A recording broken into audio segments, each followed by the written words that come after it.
Welcome to episode number 19 of Chatting with Chargers. We made 19 of these already. I'm your host, Thomas Maynard. Here we are again at the beautiful studio where we once interviewed Jens. It feels like so long ago, but it was really like a month ago. But anyways, today we are starting a new format of video similar to what we did with President Jens, where we're going to bring in faculty, staff, and alumni of the university to hear their stories and sort of what they did here or what they currently do here and what does that mean for all of you as UNH students. So here we have our first one today. If you would like to introduce yourself and tell us what you studied and when you graduated, your 2 years of graduation. Amazing.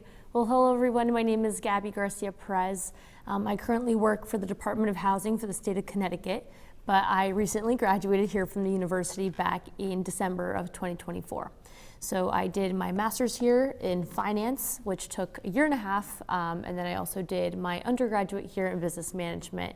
And throughout the time, I really enjoyed the faculty, the staff, the alumni. The connections that I made at UNH are indispensable, and I love the community here.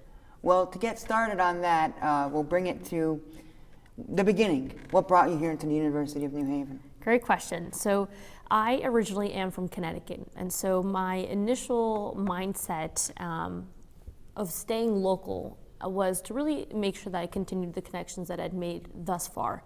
For background, a lot of my involvement in the community was based in New Haven. So whether that was nonprofits that I was a part of, I created my own community organization at the time when I was in high school as well.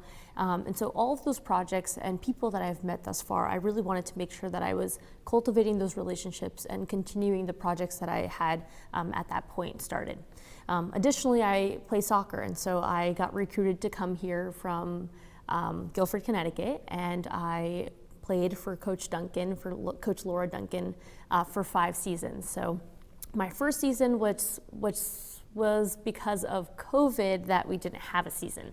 And so then my second year I played, my third year I had some injuries, my fourth year I also had some injuries, and then in my 5th year I was able to come back and make sure that I ended on a good note of playing on the field and making sure that I made the most of my time here at UNH. Continuing on with your education, you had a major in finance. What led you to choose finance as your major? Yeah, great question. So when I came to the university, my initial reason of why I wanted to check out the business program was because of the 3+1 program. So you're able to get your undergraduate degree in 3 years and then looping in that 1-year master's program. So obviously that was through the business management program. I continued it there. I did my minor in finance at the undergraduate level, and then I pursued my 1 additional year in finance as my master's. I knew that I wanted to make sure that I was balancing the idea of a humanities-based major, but then also a more specific STEM-oriented master's program. So because of the faculty that I met here at the university, that was definitely a recommendation that they had for me, and I wanted to make sure that I was being versatile in what I brought to the table for future employers. And how do you think all of this sort of helped you prepare for the real world, and how does it continue to help you each day when you're at work? Yeah, great question. So I, as I said, studied my undergraduate in business management with a finance minor and then pursued my master's in finance. Throughout that time, I had a lot of different internships, had a lot of classes in various industry realms.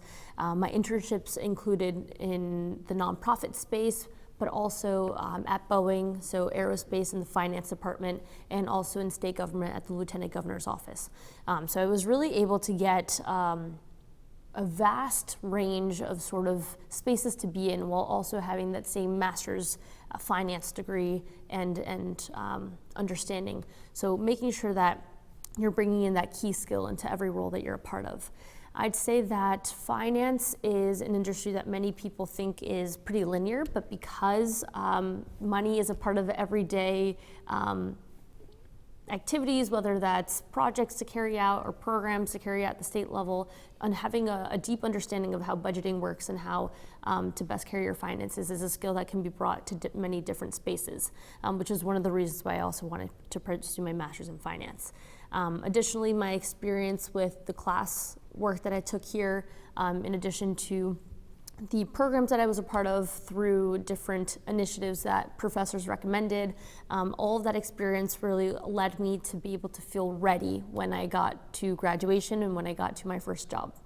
And do you think there was a professor or class or student that had a big impact on you, and what did it mean for you and why? Yeah, well, I don't want to choose names because I feel like I would miss out on somebody, but I know that the Pompeo College of Business faculty and team are phenomenal, and I care deeply about all the professors there. And what's really great is that these are professors that I had during my time at UNH that I continue to talk to, right? So I continue to have checking calls with them, asking them for advice for future steps in my next journey, making sure that you're cultivating those relationships, because those are people that are really wanting to see your success, and I feel like that's something that is really invaluable here at the University of New Haven. Everybody who has come, whether as a professor or alumni, back to support their students are doing it because they really want to be here and they really want to help the student population. So making sure that you recognize that and make sure that you continue those friendships and mentorships. And continuing on your academic journey, you also played soccer. What was it like balancing soccer and academics? And was it hard or easy? Yeah, it was definitely a lot, but I think something that I remember, I got a text one day from my friend and she was saying, Gabi, how do you make sure that you're a part of all these different clubs, that you're part of the 3+1 program, which means that you have to take 18 credits every semester, and then on top of that you play soccer?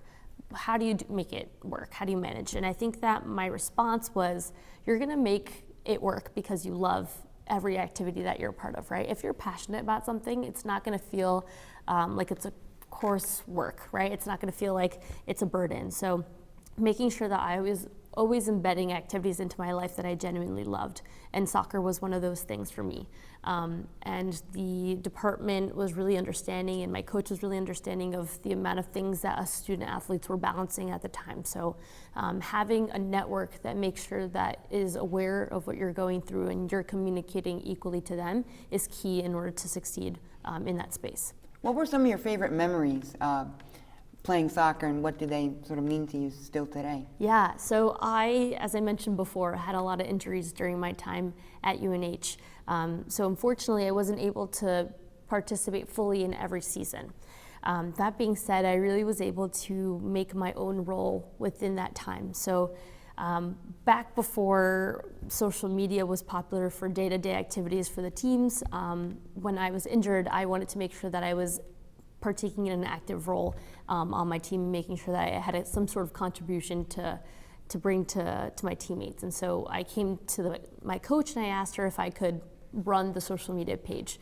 So that became something that I did day to day. And I remember parents would reach out to me and say, thank you so much for letting them into the world of what their kid was experiencing day to day. So I'd say that favorite memories definitely include bus rides with my friends, playing games, cheering my teammates on the sideline, being in the game for the rivalry games against Southern, especially at our last game that I played was against our rival Southern at the time, and we came back from 4-0 to 4-4. So just knowing that those are people that I still am in communication with today and friends that I have for life. And how would you say this helps shape you personally, and not only that, but professionally in your life? Yeah, so I think as student athletes, you're obviously forced to make sure that you're keeping yourself balanced, making sure that you're keeping yourself organized in order to succeed in every realm. And knowing how to work with people around you. We would always have this idea of family for our soccer team, and family didn't always mean that you were getting along with everybody all at the same time, but knowing how to manage it, knowing how to best communicate so that you can move forward in whatever you needed. And I think that through that experience of being a student athlete, being a team player, being somebody who needed to step up in certain scenarios, bringing solutions rather than just problems. I think all of those factors I now have brought into my internships, into my career, and definitely has been something that I value deeply from my experience here at UNH. And moving on in your college career, one of the biggest things you were also involved in was the campus radio station. How did that opportunity come about, and what was it like your first sort of day there? Yeah, so it's actually kind of funny how I got involved with WNHU. I love the movie Pitch Perfect.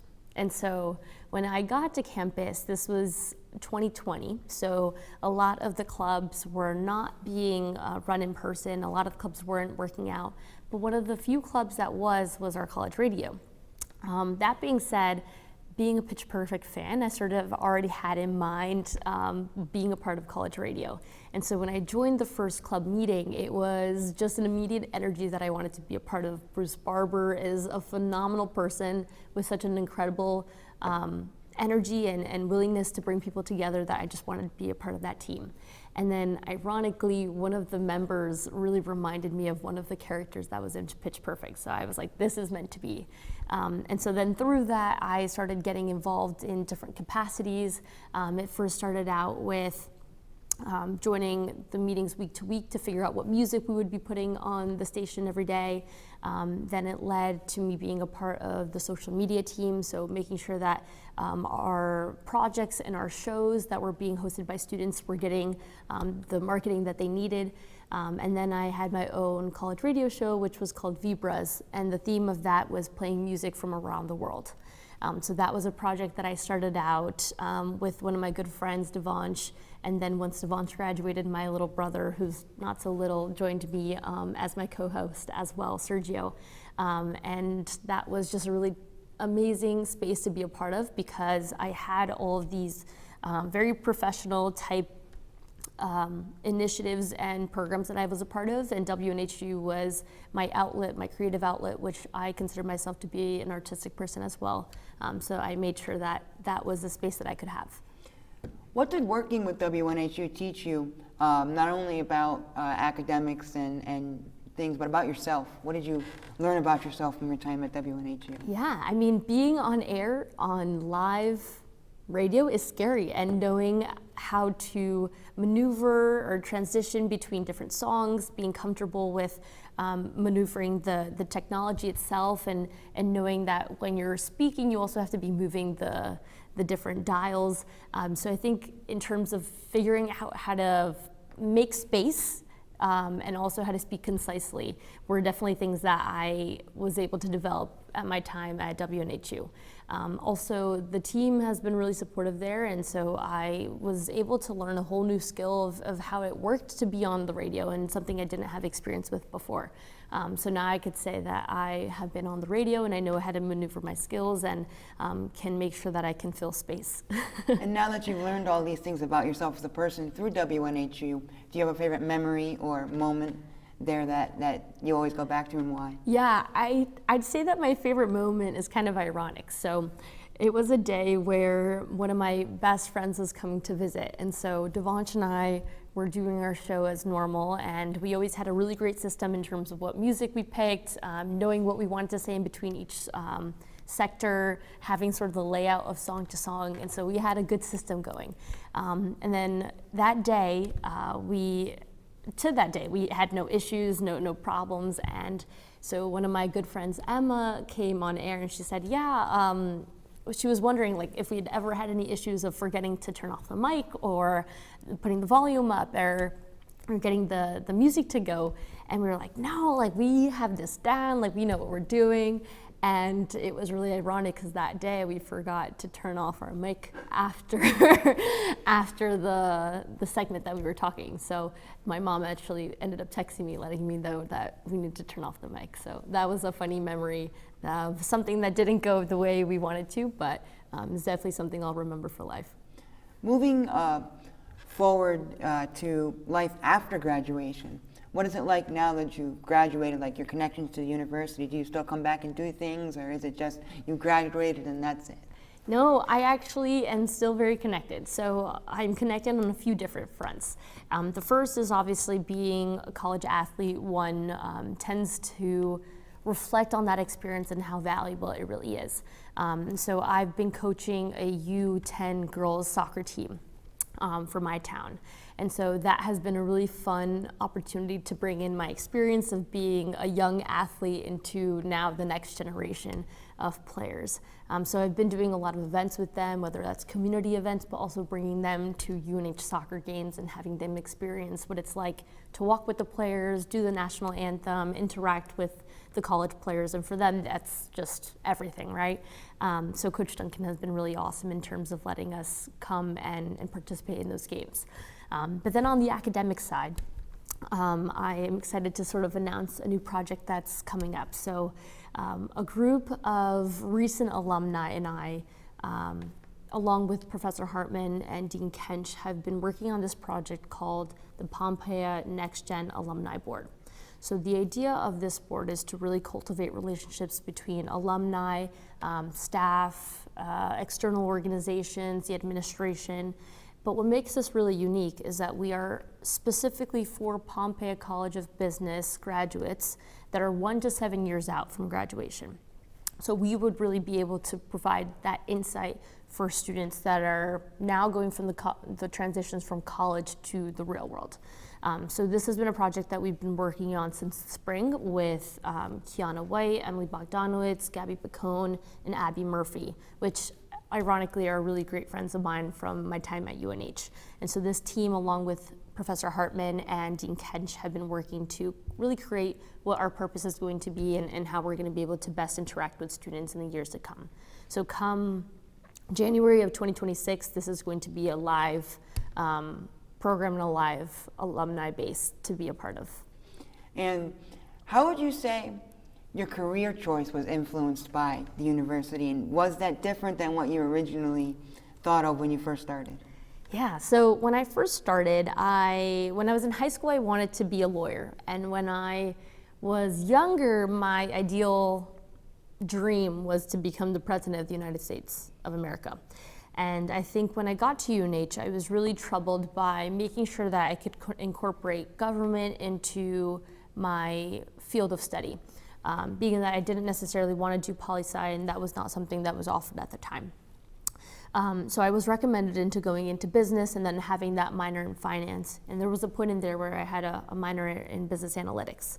But I'd say that during my time at UNH, I was able to take various classes from professors who had been a part of various different industries, right? Many of them have not been in academia their whole lives and have had careers, and thus some insight into what possibly I could check out for the future. So I started doing externships and internships, and those internships led me to different opportunities that I would have never thought to even be a part of. So there was one day where I was just scrolling through LinkedIn and I came across this organization called Live Girl. And Live Girl was is an organization that works to connect different college individuals with internship opportunities based on their interests, sort of creating this pipeline. But at the same time, making it a cohort and adding in the element of mentorships and preparation for that internship for them to be represented in the best way and for you to represent yourself in the best way. Through that organization, I got connected to Boeing in the finance department. And I wanted to make sure that I understood what it meant to be in finance, right? Being that that was my minor and something that I was going to pursue as my master's. At the same time, I was actually doing my internship at the Lieutenant Governor's office. So it was a really great way to balance the two, compare the two simultaneously to understand what I enjoyed about myself, what realm I saw myself being a part of. But I'd say that ultimately my basis and my passion comes from the community space, and I think that that's something that I've been able to bring to every realm that I'm a part of and continue to do so now. Now, knowing all you know about yourself, about your career, about your education from this journey you had at the university, what's one thing you wish you knew back when you started as a freshman that you now know as a graduate? It's a tough one. I'd say starting out, I definitely felt like I had a direct path, a direct plan that I knew I was going to fulfill. But it wasn't until I started doing internships that were outside of my realm that made me understand that I would also enjoy them. So I'd say that ultimately make sure that you experience internships from day one. So whether that's while you're in school during the semester or during the spring or in the summer, but make sure that you do internships immediately. But then make sure that you do them in companies that you wouldn't necessarily imagine yourself ever experiencing. So whether that's at top-rated companies or in companies that are outside of your industry, making sure that you're covering the bases so that you have a good foundation and understanding of what is out there. And what would you give sort of as advice if someone were to come up to you as a prospective student? And why would you say? Yeah, I'd say obviously get involved from day one, right? Make sure that your professors know who you are. I think what's really special about UNH is that we are a school that has a lot of connections, but we also have that familiar feel, right? I think it's on the billboard. I can't remember the exact phrase, but it's like it's a world perspective, but a homey feel on campus, right? So making sure that you recognize that you're in a special place that enables you to have access to companies and organizations that you may not have known otherwise. So get involved, do internships from day one, whether that's shadowing, whether that's reaching out to a professor to see what sort of opportunities they know of in the area. And don't be shy, make yourself known, get yourself out there. Thomas, you're a perfect example of that. From freshman year, you were out and about starting your projects in podcasting, and that's an example of the type of person that you're supposed to be and you need to be when you get to college. And on the other side of the spectrum, students who may be graduating 2026, 2027, what advice would you give to them as they're trying to navigate their final steps of college and sort of starting to figure out, hey, I need to have a career now? Totally.